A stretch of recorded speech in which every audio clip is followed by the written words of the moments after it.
How's it going, Yankee fans? Welcome back to Fireside Yankees with your boys, Alex and Sam. Today we're discussing Harrison Bader, the defensive maestro. Hopefully, he can become a star player for this Yankee team. Now, I know the metrics and numbers may not suggest that, but Bader can do a lot of great things in specific categories. We know defensive runs saved, outs above average, his range in center field, all these things that make him, and the makeup of a really good defensive player.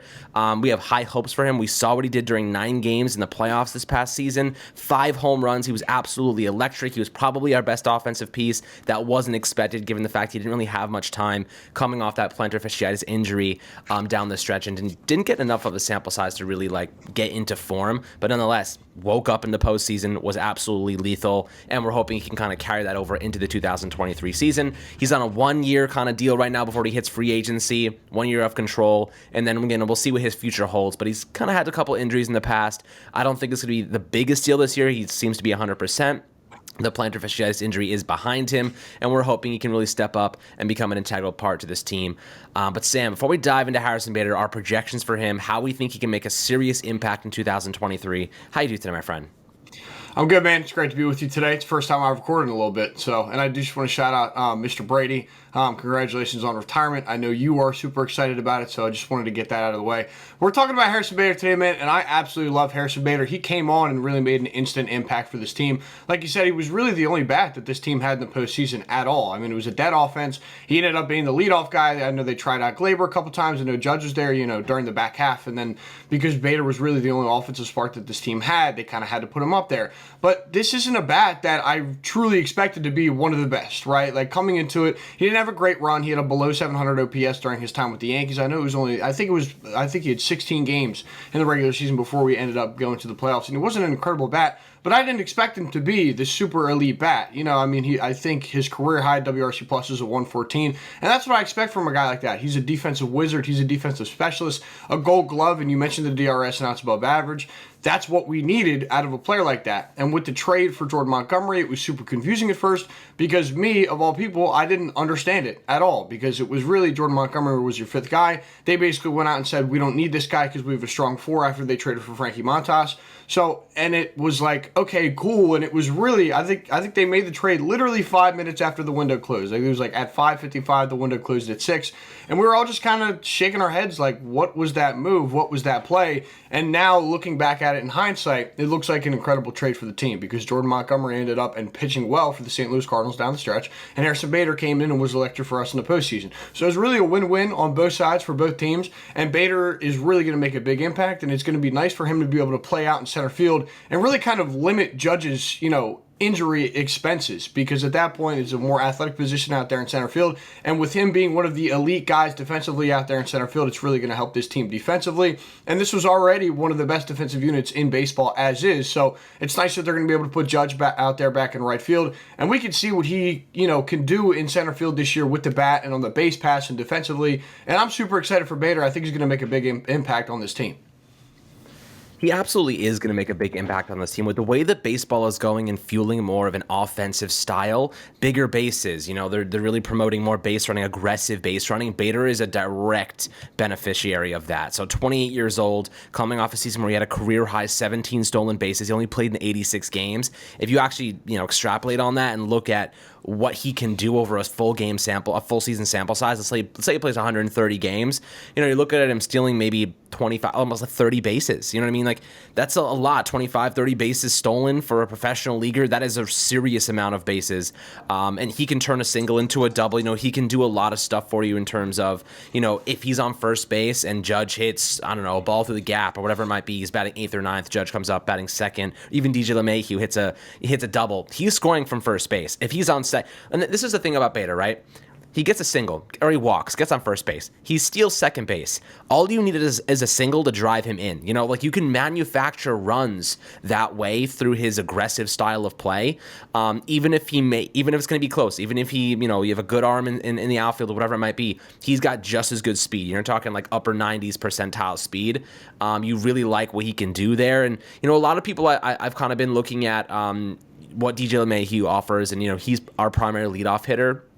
A lot of people are saying that if, he goes down or he's unable to play for whatever reason, they want Bader as the leadoff hitter for the Yankees. Now, I don't necessarily agree with that take because he gets on base at a career average 31.7%, and that's not enough for a guy that leads off, in my opinion. You need a guy getting on base 34+% every single year. He's really never had that. The closest he's gotten is 33.6% back in 2020 over, the abbreviated season due to COVID. So I don't really see him as a leadoff guy, in my opinion. I see him as like an 8 hitter because he's got some untapped power. We saw that during the playoffs. He's got really good speed. You got some contact guys going up before him. Whether it be I don't know, maybe he ends up batting 7th or 6th because you do have Peraza, you do have Jose Trevino, you do have like guys like Oswaldo Cabrera who may not be like the most lethal bats in the lineup, and Bader may be considered better than, but maybe you want him batting 8th because he's kind of that good transition into like the 9 hole, which usually is going to be your Jose Trevino's of the world that just aren't great offensively.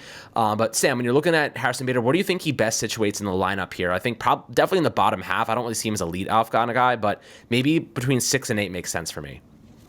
No, I think the bottom half makes perfect sense because I think in that bottom half you're looking at, it's going to be him, Trevino, and kind of we're hoping for the younger guys. We're hoping it's going to be Peraza and Cabrera at some point, but, we're not really sure what they're going to end up running out with. They might roll with Donaldson and IKF. We have no idea. We're still waiting on a month and a half of news for that to come out. So I think that in the bottom half works because at some point, you're looking to see that untapped potential like you spoke about with the bat. He was incredible in the playoffs, and I don't think he works as a leadoff guy. The speed is there for him to be the leadoff guy, but like you mentioned with the OBP, I just don't think it's there, and we need a guy that can, consistently get on base at that clip.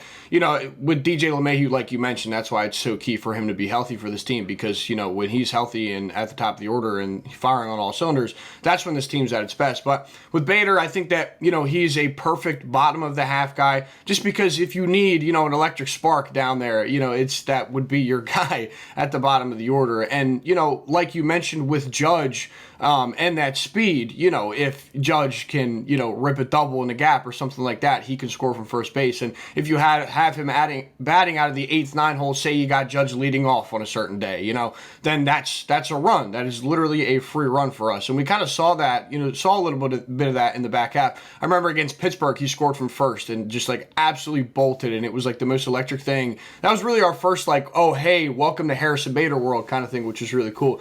The only other like concerning thing that I really have about Bader is his health. And, obviously he had the plantar fasciitis that he ended up dealing with last year and coming over and didn't play originally. But when you look at his game log, I think he set his career high in games played is 128 games. In 2021, which is probably his best season where he posted a 114 WRC plus and won a Gold Glove, he only played 103 games. So that is one concerning factor that I have with Bader. And I think that, there were comments today that I heard on Talking Yanks from Jake Storielli, who's on the show this morning, which is really cool. You guys got to go check that out. That Judge is still open to going back and playing center field. He wants to go back and play center field this year, which is going to be really cool. So I just think that Bader's health is, it's still a concerning factor. And while I want all of our guys to be healthy, I just hope that he can stay healthy for a full 162 because I think that what he can bring to this team offensively, defensively, and with the speed, like you mentioned with the career high 17 stolen bases last year in the 86 games, which I think will only elevate with the bigger bases next year. It's going to be really interesting to see. So I think that, I think the bottom half works, and I think that he can work as sort of a spark plug out of the bottom of the order for the Yankees this year. Yeah, absolutely. I mean, he can be that catalyst because the bottom of the order last year, there were periods of, play that, stretches of games that they didn't do anything. We were really, relying heavily on Judge to manufacture runs for us. And it was solo shots, whatever it might be, when DJ is out down the stretch. Rizzo really stepped up. Torres went through a really bad cold streak in August, picked it up a little bit in September. Cabrera, wasn't really that great offensively, better defensively, obviously, early in his career. So, across the board, this Yankee team was really relying on a few individuals. Stanton really struggled as well down the stretch in the second half of the year after the All-Star break. So when you're looking at this team right now, we didn't really have a Harrison Bader the entire regular season, even after we got him until the playoffs. So it was nice. It's nice to see that he's 100%, and having him at the bottom half of the order really gives you that, like, it just breaks it up a little bit. You know what I mean? It breaks it up from having guys that aren't proven, like Peraza, like Cabrera. As we know, Trevino's not an offensive weapon for the most part. So it's it's nice to have a guy that kind of like splits up the less efficient players with a guy who's going to do well. When he gets on base, he can steal them. He can hit for power on occasion. He can, makes decent contact. He can, outrun a throw to first base on a dribble or whatever it might be. He finds ways to get to get it done. And that athleticism, you cannot be undersold because it does show up all the time and it does make impact plays more frequent. So, when it comes to Harrison Bader, what do we expect from him? This is a guy who obviously is coming off an injury-riddled season, played 103 games in 2021. So as you mentioned, the health factor is a big one for us. In fact, like a lot of these players on the roster, the health factor stands out to me. Even Stanton, obviously you look at Hicks, Judge has proven his health, so I'm not so worried about him. But you look at Frankie Montas on the pitching side of things. There's a lot of guys on this roster that we're a little bit like, okay, like, can we rely on them? Maybe not. Bader's kind of on the fence on that end too. Defensively, feel really good, obviously. Offensively, his steamer projections have him hitting 248 with a 312 OBP, 15 homers, 17 stolen bases, again, over 130 games. So I think he steals more than 17 over 130 games personally. I'm looking at like maybe 25. Ends with a 104 WRC plus and 2.9 WAR. So obviously his offensive metrics aren't like mind-blowing, but his defensive metrics really stand out via his steamer projections. So, I think he probably gets on base at a 32% clip. I think that's probably reasonable. I'd be like happy with that because that's above his career average. If he's hitting 250, also not bad. I think he could hit 20 homers. We hit 16 with St. Louis in 103 games back in 2021. So, who's to say he doesn't hit 20 in 130 games with the Yankees, especially because, we know Dylan Lawson, the hitting coach over there, and basically his entire mantra is hit strikes hard, right? Totally different mentality than where he's coming from in St. Louis. They're going to tell Bader, we want you to hit the shit out of the baseball. This is not going to be a situation where we're asking you to hit for contact. We're asking you to do specific things. Hit the baseball as hard as you freaking can. Hit strikes hard. That ultimately, relays and presents more opportunities for fly balls. And as we know, and our friend Ryan would tell us, fly balls usually are a higher probability to hit home runs as well. So I definitely think that, his pull rate suggests that. Ryan's a big pull rate guy. Of course, you got a righty in Yankee Stadium. It's not the most ideal thing, but he has a 40% pull rate, which isn't bad. 25.4% hard hit rate last year, 30.6% in 2021. He had a 43.5% fly ball rate last season, which is the third best in his career. So, we'll see how these things translate, but I would be willing to bet that hard hit rate goes up a little bit, the fly ball rate goes up a little bit, and the pull rate stays around 40 to 45%.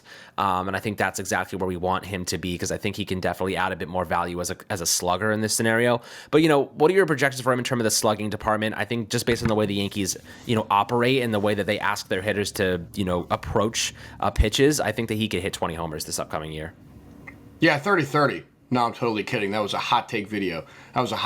But no, yeah, I think it is super realistic that he can hit 20 home runs if he stays healthy. If this guy stays healthy, he 100% has potential, all the potential in the world.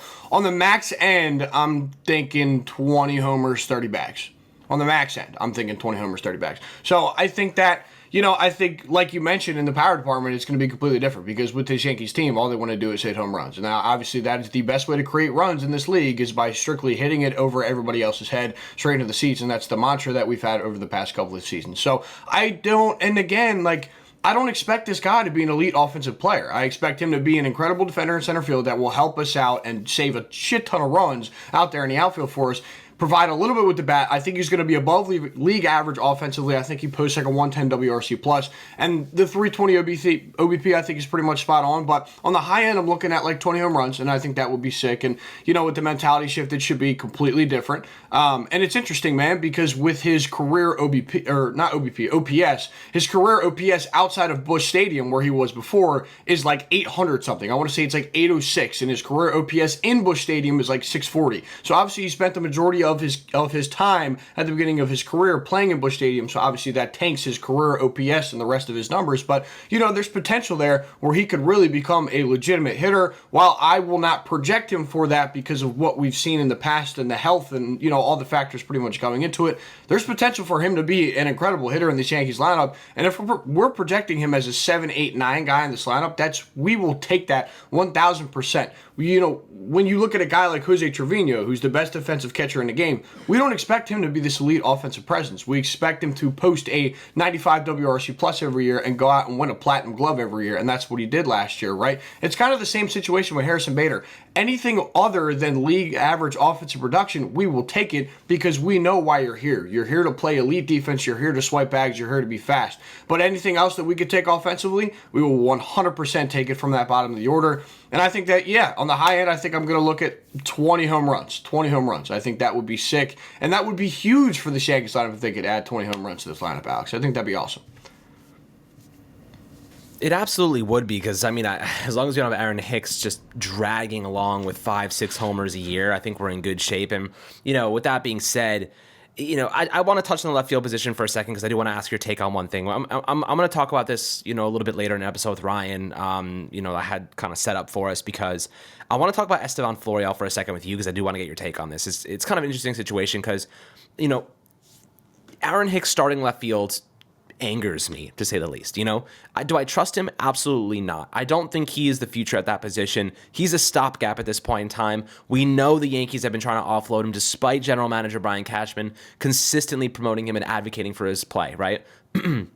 However, I'd go as far to say that Oswaldo Cabrera has the leverage in this scenario, given that he's young, given we don't know exactly what he can provide, and that there's a lot more to kind of untap with his development and growth.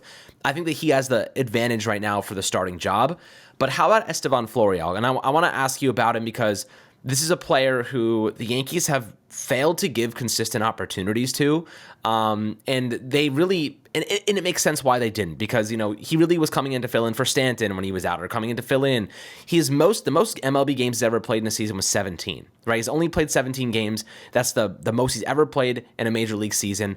And it's not like there were 17 games straight. There were like 5 games here, 4 games there, 2 games here, like 1 game there. And it's like, how on earth? I mean, I'm just talking because I feel like baseball is a game of consistency. Like, and a prime example of that is like Stanton killing it the first half of the year, comes back from injury and is completely terrible because he needs that consistency to see the ball. You get better with more reps, get better with more experience and more time just in the batter's box and seeing things and seeing the pitches. So, how are we supposed to make a justifiable claim on Estevan Florial's future if we've never given him enough of a sample size to really show what he can do? His AAA numbers are actually very good. The 31% strikeout rate is his biggest con, and it translates to the MLB level because the chase and whiff rates skyrocket because of just elevated levels of talent. But he had 15 homers last year. Stole a ton of bases, had a good number of RBIs, got on base at a 36% clip, had a good batting average. Defensively, we know he's solid, has a good arm, he's really athletic, he's smart in the outfield, doesn't make many mistakes. We know he's a good player there. He would be, if he was to win this job, it would be awesome. Now, someone also mentioned to me this morning that he hit .044 in the Winter League, but it was a 23 at-bat sample size. So you're looking at a tiny little piece of sample size to actually work off of. I'm not going to use that as a legitimate, argument against him. I want to see what he could do during spring training, but given we don't like Hicks in this role, given that Cabrera is still very much an unknown as an offensive weapon, what's to say that Florial doesn't shoot up onto the scene? He doesn't have any minor league options left. So if the Yankees call him up, they can't send it back down. They got to let him go. They got to DFA him if they don't want him on the roster anymore. So maybe they try to trade him. But again, this is a really interesting scenario. Now, what are you thinking of Florial? In my opinion, it's just as much his job to win as it is anybody else's. Because again, like I said, I'd rather have Cabrera in that super utility role anyway than as a starting left fielder, and I don't trust Hicks for shit. So what are you thinking about Florial? Damn, are the offseason workout pics getting to you? Because I know I saw that, there's that, super muscular picture of Florial that's floating. No, it was floating yesterday. I didn't even see that picture. I didn't see the picture, but what I did see is the fact that our left field position is we're hoping that 2 players, Cabrera wasn't great offensively last year. A lot of people think that he's going to be great, whatever, and I think he's going to be awesome defensively. But in the batter's box, he was not that good. You know what I mean? He had a couple big moments, but he was awful in the playoffs too. Hicks, I mean, do I have to really go into this and again for the 100th time to tell you how bad he was last season and why I don't think he's going to bounce back to have this ridiculous year? Florial, yes, he's struggled when he gets an opportunity, but they don't ever give him actual consistency. I'd love to see them, even platoon left field with those 3 guys to start the year. Just let the best man win. You know what I mean? Just give them each like 5 games, and then just play the hot hand. If someone starts coming on, if someone starts hitting, let them keep their job. Just have it be an open competition. And at the end of the day, it's really going to be between Hicks and Florial anyway, because Oswaldo is your super utility guy. Like, he's not, I wouldn't prefer him in left field. So, like, it's really between Hicks and Florial, unless they add another guy, maybe like a Rafael Ortega. But again, like, another depth piece. So you're like, it's like the lesser of three evils at this point in time. Like, why not go out and just give these guys chances to compete, especially Florial, because he's never gotten that consistency. Yeah, it helps because, Marwin Gonzalez is off the roster, so that's like a spot that they always felt that they had to fill. And now that Oswaldo Cabrera has kind of stepped into that super utility role, that's like your guy there, that, you're Marwin Gonzalez per se, and even though Marwin Gonzalez was absolutely feeble for this team, he fills that role. But, yeah, I think you're right. I mean, Florial has never been given ample opportunity. I've never been the biggest fan of Florial, but his AAA numbers last year were like sick. And it was weird, man, because when he came up last year in the fall, when he came up, it was Peraza, Cabrera, and Florial. They all came up at the same time. Peraza and Cabrera obviously stayed on the roster for the rest of the regular season, and then stayed in for the playoffs because Cabrera had to fill in, and then Peraza had some minutes at shortstop. But then Florial was the one that I think he played like 11 games and then went straight back down. So he kind of was just pushed away, and nobody really cared at that point about him because it was like, oh, we're focused on these guys now. But, it sucks because right now you're staring at a situation where you're going to leave $30 million plus on the bench between, you benching Donaldson and you benching Hicks. And that just sucks for me to see. And it, internally it makes me think, I think one of those guys is going to start because I don't think Cashman swallows his pride enough to, give the kids a shot. I think he's going to want to play his money. But I think that it would make the most sense to give Florial, who genuinely has not had ample opportunity at the big league level, at least a shot at the left field role, at least 20 games. I think if you give the guy at least 20 games at the beginning of the season, and even, we'll see what happens in spring training, because for all we know, we have no idea what's going on in the back room right now. They could be talking about that guy as a starting left fielder, where, all four of us are kind of speculating about Cabrera and Hicks and all these other options and Rafael Ortega and stuff like that, but that could be a guy that's like severely on their radar for being the starting left fielder next year. So, I think that they should give him ample opportunity because he really hasn't gotten it, and he's out of options, so essentially you're going to have to trade him. And if they trade him, he's going to turn into like G-Man Choi or something and just torture us for a couple of years. So, and that's not going to be any fun. I think they should give him ample opportunity because what's the hurt? Because I think playing him would be better than playing a guy like Hicks, even though I'd probably prefer Cabrera in left field. I think you got to give him an opportunity at some point.